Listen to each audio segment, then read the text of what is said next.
In this quick video, you'll learn how to revolve a shape. So you can make a 3D shape, which might look like a bottle or a ball or a dome. So you start with the green plus, click over here. Now, first of all, we just want to draw a straight line up. So there's no measurements for this. So a straight line from the middle upwards.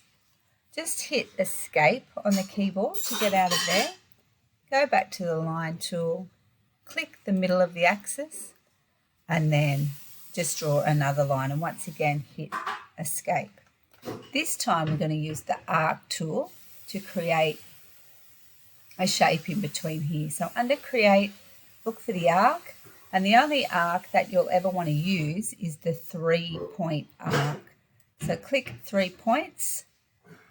So we click the end of one line, the end of the other line, and then you adjust the arc, so whatever you think might work. So then we click. So we've finished that part of the sketch.